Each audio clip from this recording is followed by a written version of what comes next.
Today, authorities emptied 3 million litres of water from the private dam. Just out of a sense of thoroughness, we'll continue to search for Gus for as long as it takes. A deep pool of water 600 metres from the home of missing 4-year-old Gus Lamont. Police determined to get to the bottom of it. We're going back through every aspect of the search. What have the police on you because you've been warned not to come here? Now get out! Get out! Gus's grandmother photographed holding a firearm, but the Deputy Commissioner insists she was using it not to threaten, but to kill a snake on the family's porch. I got nightmares in my head, I fear thoughts build up until I can't feel. My mind fills up into a creature, and it haunts me somewhere much deeper. I got nightmares in my head, I fear.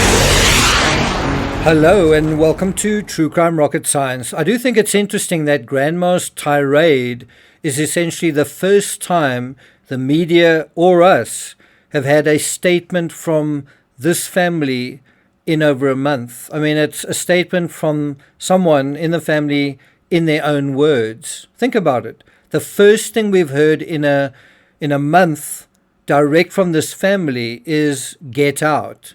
The second thing we heard is the excuse for why Grandma was brandishing a firearm. And I don't think it's unfair or misleading or even a mischaracterization to say that a firearm was being brandished or that Grandma's demeanor was threatening. I also think it's unlikely you would act that way if a moment earlier you were hunting a snake. And there are some very poisonous snakes in that particular area of Australia, some of the most poisonous in the world. And it's in this area I feel that something interesting is revealed. There's a quick, convenient story that seems to have been concocted. I'm talking about, oh no, I wasn't brandishing this weapon, there was a snake on the veranda.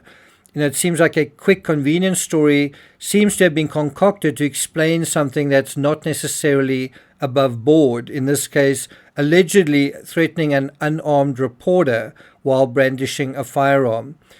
And this raises a bunch of additional questions. If the area is crawling with snakes, how can you allow a 4-year-old child to play outside in the dirt unattended for a full half hour? But before we get to that, and I do want to deal with a really fascinating intertextual aspect to this case, if you haven't subscribed to the channel, please do. Welcome to the many of you who have subscribed. Thank you for all the super thanks. If you're finding this analysis worthwhile, please do hit the thanks button as well. Bear in mind, today is the anniversary of Meredith Kircher's murder in Perugia. I was actually there exactly a year ago. I was in Perugia myself, boots on the ground. So look out for an extended analysis in a very interesting area of this particular case coming later today on this channel. So look out for that. And let's get started. So a local contacted me and informed me of the following. By the way, thanks very much, Wes, for this. He writes, the predominant snake in this area is the king brown or eastern brown. It's the second most venomous snake in the world, behind only the Australian inland taipan. And he says that's his first point. If indeed there was a snake on the veranda, this is what Wes writes, they are so apt to come right up to the house where there are humans and, more importantly, dogs. Why the hell did they allow a small child to play unattended on a sand heap away from the house? Just so, if it's so dangerous that there's snakes all around, you don't really want to let a little 4-year-old be running around this sort of terrain. He also writes, secondly, most of these creatures are dispatched with a shovel. Firing a shotgun on a veranda at a snake laying on the concrete will cause a shower of ricocheting pellets to bounce off the concrete. You could shatter a window, you could put holes in the iron roof of the veranda, or hit some other unintended target that you just have zero control over the ricochet. And did this reporter hear any shots being fired? I doubt it. So what about you? I'm inclined to think the snake on the veranda is a made-up story. Wes also writes, station dogs would have bailed that snake up. They are notorious for ripping into them, and they are also very good watchdogs. Take it from me, after working on a huge property up there, they can hear a vehicle coming from miles away long before a human And boy, they let you know about it, which crosses out the stranger kidnap theory. Now, this is where it gets really interesting. There was also a case of another person, Tanja Ebert, I think originally a German citizen, who disappeared in 2017, not far away from the Parkland station. I'll put a map on screen in a moment. Listen to this. CCTV footage captured her at the South Australian Museum in Adelaide, enjoying a family outing with her husband and children. Hours later, while driving home, Michael Burden, that's her husband, claimed they had an argument near Roseworthy. According to him, Tanja became agitated, got out of the car and walked away without any belongings, including her passport and phone. And that's an excerpt from truecrimeavenue.com. Tanya's husband alleged that she vanished into the night. Sadly, her disappearance wasn't reported to law enforcement in Adelaide until after 2 days. Finally, a family member, not Michael, alerted authorities. By then, suspicions had mounted and police began treating her case as a probable murder. That's something we also want to know with regard to this, is who alerted authorities, and it would be good if we could actually listen to that emergency call, what was said during that call, and who made it.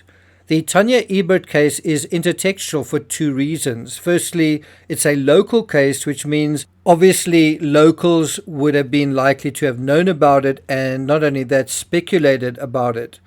In fact, Oak Park Station, where Gus disappeared, is barely a 90-minute drive from Olnina Park Station, where Tanja vanished. Olnina is also a sheep station, and Michael Burden, Tanya's 41-year-old husband, was also a sheep farmer who owned firearms.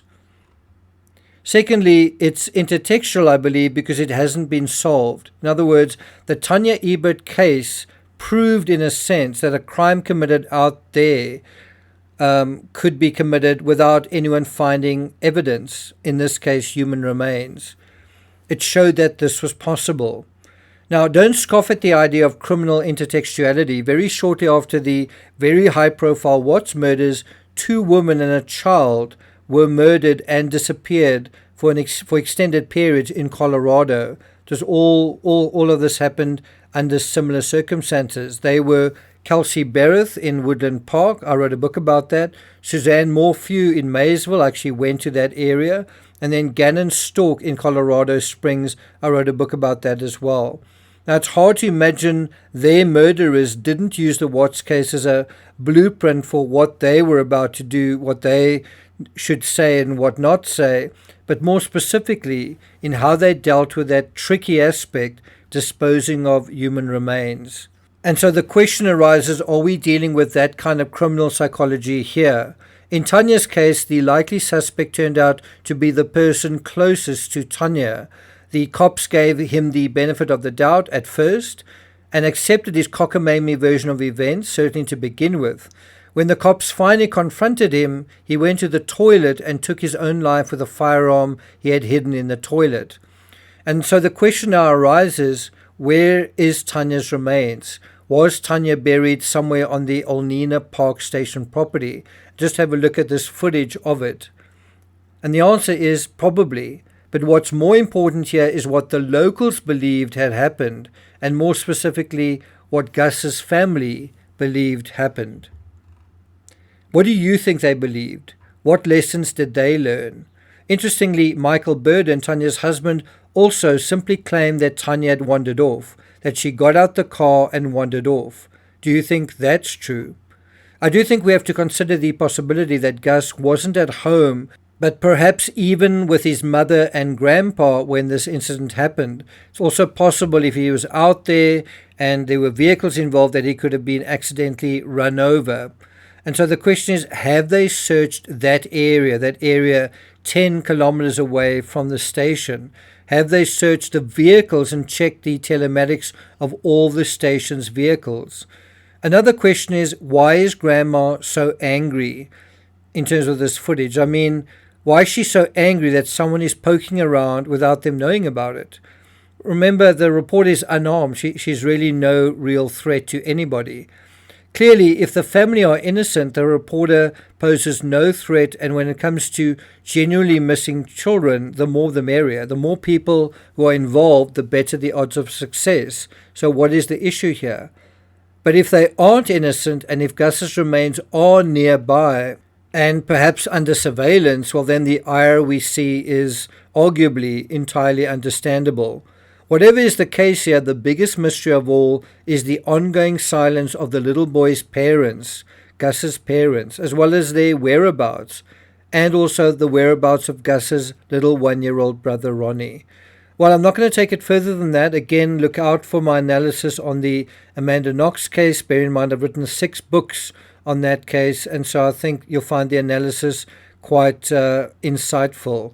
So look out for that. Thank you for listening. Have a wonderful Sunday, and I'll see you guys next time.